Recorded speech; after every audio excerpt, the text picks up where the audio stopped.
आज के इस वीडियो में यूपीएसआई का एक ऐसा स्पेशल टॉपिक आप देखेंगे जो लगभग हर परीक्षा में कॉमन है। हर परीक्षा के साथ साथ ये कई सारे चैप्टर्स में भी कॉमन है। बड़ा कॉमन सा इसका नाम भी है एलिगेशन, जिसको हिंदी में कहते हैं मिश्रानुपात। मिश्रानुपात का प्रश्न पूछा गया है साधारण ब्याज के चैप्टर से। हालांकि इसका प्रश्न आपको एवरेज से भी मिलेगा, लाभ हानि से भी मिलेगा।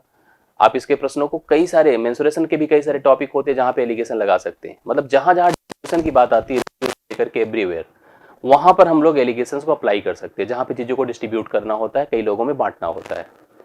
हम साधारण ब्याज का भी वह प्रश्न लेने जा रहे हैं जो कि एलिगेशन रिलेट करता है। ऐसे प्रश्नों में डेटा बहुत बड़ा रोल प्ले करता है। अगर कभी कभी ऐसा भी होगा इजी डेटा है, यह कॉन्सेप्ट भी आसान हो जाता है। यह कॉन्सेप्ट तो आसान करता है प्रश्न को, इसके पहले इसका जो ट्रेडिशनल भाग होता है, ट्रेडिशनल तरीका होता है, वह चीजों को टफ करता है। लेकिन इसके आने की वजह से काफी चीजें इजी हो गई। बट डेटा की वजह से, डेटा के टफनेस की वजह से, जो यूपीएसआई के खास इस समय नए ट्रेंड्स में काम हो रहा है, नए तरीके से परीक्षा में प्रश्न बनते जा रहे हैं, तो वहां पे डेटा के टफ होने की वजह से यह टॉपिक भी, यह कॉन्सेप्ट भी आपको कंफ्यूज करता है। तो फिलहाल मेरी कोशिश रहेगी कि आज के सेशन में उन प्रश्नों के ऊपर जिक्र करने की जो प्रश्न जनरली इस परीक्षा के दौरान आपको फेस करने को अब मिल रहे हैं। हमारा उद्देश्य यही है कि आप उन प्रश्नों से अवेयर हो सके, उनको समझ सके, उनसे रिलेटेड अपनी पढ़ाई लिखाई को कंटिन्यू कर सके। हमारे किसी भी पार्ट में आप इन्वॉल्व होंगे तो आपको अवेयरनेस अलग अलग टॉपिक के प्रश्नों की होनी चाहिए कि हम चैप्टर को पढ़े तो हमें पता रहे कि उस पर प्रश्न कैसे बनते हैं।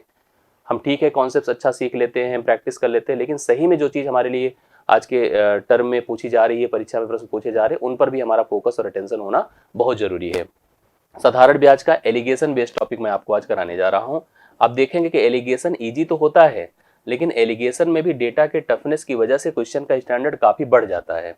आप एक एक प्रश्न करके देखिएगा तो आपको चीजें रियलाइज होंगी और आप समझ भी पाएंगे क्वेश्चन कैसे बन सकता है, क्या चीजें आती हैं। ये देखिए क्वेश्चन, ये आपको जो बोर्ड पे आप देख पा रहे हैं, 15/11/2021 शिफ्ट से फर्स्ट में क्वेश्चन पूछा गया। और सबसे खास बात, यह बोर्ड जो परीक्षा कराता है, एक शिफ्ट को आप जानते हैं कई दिनों में फेस करना होता है, कई दिनों में परीक्षाएं होती है शिफ्ट वाइज। मतलब वो क्वेश्चन एक पूछा तो उससे रिपीटेड क्वेश्चन आपको हर शिफ्ट में दिखेगा। और सबसे बड़ी बात, डेटा भी एक जैसा दिखेगा। सबसे बड़ी बात, कैलकुलेशन भी एक जैसा होगा। बस हमारा कंसंट्रेशन होना चाहिए, हमें समझ में आना चाहिए किस तरह के प्रश्नों को हम फेस कैसे कर सकते हैं, कैसे सोल्यूशन कर सकते हैं। पूरे वीडियो को अगर इन तक देखें तो आपको सारी बातें समझ में आएगी। ए ने एक्स को 8% साधारण ब्याज पर 25,600 का एक हिस्सा उधार दिया। मतलब ये टोटल अमाउंट था 25,600, उसका एक हिस्सा ही दिया, पूरा नहीं दिया। शेष राशि जो बची, मतलब उस 25,600 में से उसने एक हिस्सा उठा के एक्स को दिया। किसकी बात मैं कर रहा हूँ? एक ही बात कर रहा हूँ। दो लोगों को पैसे डिस्ट्रीब्यूट कर रहा है, एक तो एक्स को कर रहा है। टोटल अमाउंट उसके पास 25,600 है, उसी का डिस्ट्रीब्यूशन दोनों व्यक्तियों में कर रहा है। शेष हिस्सा उसने वाई को दिया। पहले हिस्से को एक्स को दिया, दूसरे हिस्से को वाई को दिया। कंडीशन क्या रखी आप पढ़िएगा। यहां पर इसने लिखा शेष राशि को साधारण ब्याज दर, पहले स्टेटमेंट में लिखा है ए ने एक्स को 8% की। जो यहाँ पर इसको पैसे दिए हैं ना, वो किस दर से दिए पता है? 8% की दर से दिए हैं। और वाई को किस परसेंट की दर से दिए हैं? 4% की दर से दिए हैं। 5 साल तक दिए हैं दोनों को। 5 साल बाद उन्होंने देखा कि उनको जो पैसे को रिटर्न हो रहे हैं 33,280 रुपए रिटर्न हो रहे हैं।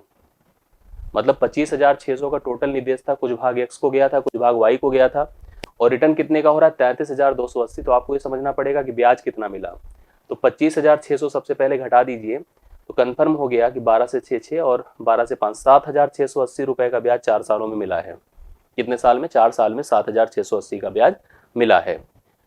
हमें यहाँ पर ऐसे प्रश्न जब फेस करने का, अब देखिए यहाँ पर भी आपको पता है कि 5 साल की बात है, यहाँ भी 5 साल की बात है। तो कंफर्म है कि यहाँ पर जो ब्याज मिला होगा 5 चौके 20% मिला होगा, और यहाँ पर मिला होगा 40%। एक्स को 40% की दर से उसने, मतलब 4, क्योंकि आपको पता है साधारण ब्याज हर साल समान रहता है। पहले साल अगर 8% तो वही लगातार चल रहा है। जितने साल की बात करोगे उतने से उसको मल्टीप्लाई कर दिया जाता है। 5 साल की बात है तो 8% गुणे 40, 8% गुणे 5 40%, और 4% की बात है 4 पंचे 20%। हम लोग एलिगेट करते कैसे हैं? हम लिखते हैं, जैसे मान लो एक्स वाला भाग पहले मैं कर देता हूँ, फिर वाई वाला भाग करता हूँ। एक्स को 40% की दर से उसने ब्याज दिया है, मतलब ब्याज पर पैसे दिए एक हिस्सा, और इसको 20% की दर पर एक हिस्सा उसने ब्याज पर दिया है। उसे टोटल जो ब्याज मिला है इन 4 वर्षों में वह इतना मिला है, जो कि एक अमाउंट है, ना कि परसेंटेज है। तो दो तरह से प्रश्न हल किए जाते हैं।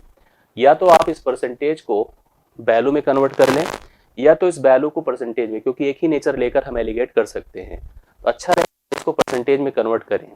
इसके लिए आप इसको 100 से गुणा करिए और डिवाइड करिए किससे, पता है? जो प्रिंसिपल है 2560 से, सॉरी 25,600 से। 2 शून्य भैया देखिए डायरेक्ट खत्म हो रहे हैं। यहाँ पर आपको एक जीरो दिख रहा है, आप इससे इसको भाग करिए, 3 जाएगा, 3 एक जीरो बढ़कर 30% हो जाएगा। तो 4 सालों में आपको 30% का ब्याज यहाँ पर मिल रहा है। एलिगेट होता कैसे, ऐसे होता है। एलिगेशन से एक रेशियो प्राप्त होता है जो रेशियो पूरे अमाउंट को डिस्ट्रीब्यूट कर सकता है। तो देखिए डिफरेंस क्या आएगा, 10% का, और यहाँ पे भी डिफरेंस कितना आया, 10% का। तो 10-10 को कैंसिल कर दीजिए, 1:1, अर्थात बराबर का डिस्ट्रीब्यूशन है, दोनों को बराबर बराबर पैसे यहाँ पर दिए गए हैं। तो आप समझ सकते हैं इसके सिस्टम का कॉन्सेप्ट होता है अनुपाती पदों को जोड़ दें, जो कि 2 होगा। 2 बराबर आप 25,600 कर सकते हैं, और 1 बराबर सीधा भाग दे तो दोनों का बराबर बराबर हिस्सा आएगा। हालांकि इस प्रश्न में उसने पूछा है कि वाई को उसने कुल कितने पैसे दिए थे उधार में, तो अब जितना पैसा वाई को दिया था उतना ही एक्स को दिया था, तो बराबर 2 टुकड़ों में बांट दीजिए सीधा सीधा। 2 1 के 2, 2 दूना 4, 2 8 16, 12,800 रुपये उसने प्रत्येक को दिया होगा। हर प्रश्न में ऐसा नहीं रहेगा कि एक ही पैसे को दोनों को देगा, रेशियो जैसा सेट होगा उस हिसाब से पैसे का डिस्ट्रीब्यूशन अलग अलग लोग को अलग अलग तरीके से जाएगा। यहाँ पे फिलहाल एक ही डेटा, एक ही वैल्यू दोनों को यहाँ पर डिस्ट्रीब्यूट की जा रही है। तो आप लोग 12,800 को इस प्रश्न के लिए करेक्ट आंसर पहले प्रश्न का नोट कर सकते हैं। ठीक है, दूसरे क्वेश्चन पर आइए। ये 9% साधारण ब्याज पर यक्स को 25,800 का एक हिस्सा उधार देता है। यहाँ पर भी सेम स्थिति है, ए ने डिस्ट्रीब्यूशन किया है पैसे का, उसने ए को यक्स को दिया है, उसने वाई को भी दिया है। यक्स को उसने, देखो टोटल अमाउंट जो डिस्ट्रीब्यूट करने के लिए वो 25,800 है। उस यक्स को उसने जो है 25,800 का एक हिस्सा दिया था, कितने ब्याज की दर पर, 9% की दर पर। ठीक है, वाई को भी उसने शेष हिस्सा दिया था 5% की ब्याज दर पर। 4 साल तक उसने इस इन्वेस्टमेंट को किया था, 4 वर्ष तक, यहाँ पे भी 4 वर्ष तक, और उसे जो पैसे प्राप्त हुए टोटल वो 33,540 प्राप्त हुए, 33,540 प्राप्त हुए। इसमें से आप जो पैसा निवेश किए थे 25,800 उसको घटा दीजिए, 0 हुआ, 4 हुआ, 15 से 8 कितना होता है, 7 होता है, और 12 से 7 5 होता है, 5 7 होता है, 7,740 रुपए। उसको टोटल पैसे यहाँ पर कितने ब्याज के तौर पर एक्स्ट्रा जो प्राप्त हो रहे हैं दोनों, मतलब दोनों निवेशों से और एक 4 साल बाद के गैप से, वो 7,740 हो रहे हैं। अगर हम आप इसका परसेंटेज करना चाहें तो गुणे 100 कर दीजिए, बट निवेश क्या था आपका 25,800। देखिए कन्फर्म में 2 जीरो ऐसे जाएंगे, और हर प्रश्न में ऐसा ही हो रहा है, 3 बार इसमें भी जाएगा और एक जीरो लग करके 30% हो जाएगा। एलिगेशन इसमें भी करिए, 9 चौके 36%, 5 चौके 20%, और फाइनली यहाँ पर 30%। डिफरेंस करके देखिएगा तो आपको बहुत कुछ कंफर्म हो जाएगा। 6% आएगा, ठीक है, 30 6 36 होता है, और यहाँ पर कितना हो जाएगा, 5 चौके 20, 20 10 30 होता है ना, 5 दूना 10 होता है, या 2 पंचे 10 होता है, आप देखिए, और 2 तिया 6 होता है। 5 और 3 का अनुपात हो गया, 5-3 का अनुपात। अब देखिए स्थिति ये होती है कि हम इस अनुपात में उस पूरे वैल्यू को ब्रेक करते हैं, और जिसकी तरफ हमें पैसे को बताना होता है, जिसका हिस्सा बताना होता है, उसके अनुपाती भाग से उसका कैलकुलेशन हम कर पाते हैं। तो 5-3 अपना 8 हो गया, और 8 का मान हम क्या लिख सकते हैं, 25,800। ठीक है, 25,800, और हमको निकालना है इस हिस्से को, अर्थात 3 का मान निकालना है। तो 8 त्रिक 24 होता है, 1 और 8, 8 दूना 16, फिर 8 दूना 16, 8 पंचे 40, 3 से मल्टीप्लाई करें, 3 पच्चे 15, 3 दूना 6, 3 पच्चे 15, 3 दूना 6 एक 7 होगा ना, 6 नहीं होगा, 3 दूना 6, 3 3, 9,675 आ रहा है। 9,675 देखिए डी ऑप्शन में है, इस क्वेश्चन के लिए राइट सोल्यूशन हो जाएगा। आप लोग देख सकते हैं, समझ सकते हैं। एक ही पैटर्न के जब आप 3-4 क्वेश्चन कर लेते हैं तो आपको कॉन्फिडेंस आ ही जाता है। तो आपको भी मेरे ख्याल से कॉन्फिडेंस आ ही रहा होगा, इसमें डाउट नहीं होगी। एलिगेशन वाला सिस्टम समझिए, कैसे ट्रेंड, कैसे टर्म्स रिलेट किए जा रहे हैं, प्रश्न का क्या नेचर है, सारी बातें आप इन वीडियोस के माध्यम से समझ सकते हैं। इसका एक क्वेश्चन और कर देने से काफ़ी कुछ क्लियर होगा। आपने पीछे वाला क्वेश्चन भी देखा होगा, ये अभी 15/11/2021 सेकंड शिफ्ट में पूछा गया था। जो अगला क्वेश्चन मैं ले रहा हूँ वो भी अगर आप देखोगे तो 15/11/2021 थर्ड शिफ्ट में पूछा गया था। तो पूछा उसी साल गया है, उसी पेपर में गया, अलग अलग शिफ्टों में एक ही तरह का।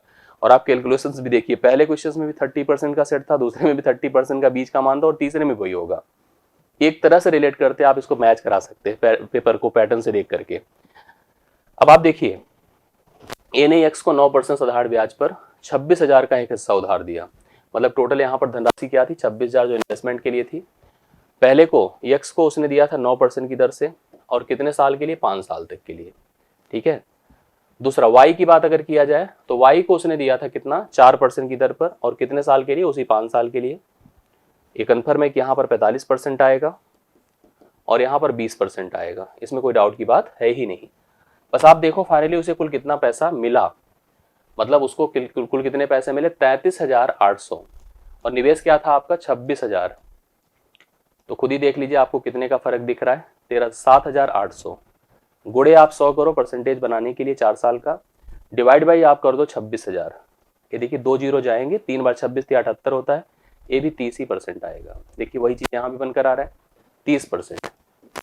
एलिगेट कर डालिए, 30 और 45 का फर्क 15 का होता है, 20 और 30 का 10 होता है, 5 दूना 10 होता है, 5 या 15, 2 और 3 का अनुपात हो गया। हमसे इसमें भी y का हिस्सा ही पूछा है, मतलब ये अनुपाती भाग आपको कैलकुलेट करना है। अनुपाती पदों को जोड़े 5 आएगा, 5 की तुलना आप 26,000 से कर डालिए, तो आपको 3 का मान निकालना है। 5 पचे 25, 5 दूना 10, डबल जीरो हो जाएगा, मल्टीप्लाई करिए, 0 0, 3 दूना 6, 3 पचे 15, 15,600 आएगा, जो आपको पहले ही ऑप्शन में दिया गया है। कन्फर्म हो गया। एलिगेशन मैंने कहा कि यह लाभ हानि में भी होता है, औसत में भी होता है, ऐसे उन हर टॉपिक में होता है जहां पर डिस्ट्रीब्यूशन होगा टोटल मान का, जो कई अलग अलग तरीक़ों से अलग अलग लोगों को प्रोवाइड की जाती है। आपको इन पर कमांड करना है। इसमें टफनेस प्रॉब्लम कहाँ पे आ रही, डेटा में आ रही है। बड़े नंबर देखते ही कन्फ्यूजन होता है, बड़े टॉपिक को देखने पे कन्फ्यूजन होता है। हम लोग ऐसी सारी परिस्थितियों को अपने दिमाग में सेट करें, समझें कि कैसे कैसे प्रश्न बन सकता है, कैसे कैसे क्रिएट हो सकता है, इस पर आपकी अवेयरनेस होनी चाहिए। तो अवेयरनेस रहेगी तभी हम तैयारी में अपने इस चीज़ को अप्लाई कर सकेंगे। हम पढ़ते तो हैं लेकिन सही दिशा में नहीं पढ़ते, तो उस पढ़ने का कोई अर्थ रह नहीं जाता है। मेरी कोशिश आपको यही रहेगी कि मैं वो पढ़ाऊँ, वो चीज़ प्रोवाइड करूँ जो चीज़ आपकी परीक्षा से रिलेट करे, आपको टच कराए।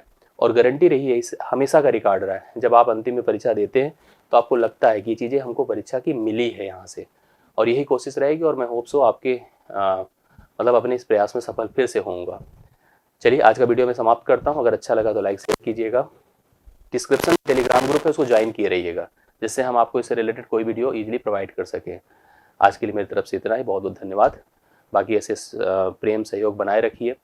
कोई भी बात रहे तो वीडियो के नीचे कमेंट करके ज़रूर हमें बताएं, जिससे हम उस पर फिर से वैल्यू करें, उस पर हम प्रयास करें, और उस पर हमें जो चेंज करने की ज़रूरत पड़े उसको हम अप्लाई कर सकें। मिलता हूँ नेक्स्ट क्लास में। थैंक यू सो मच, धन्यवाद।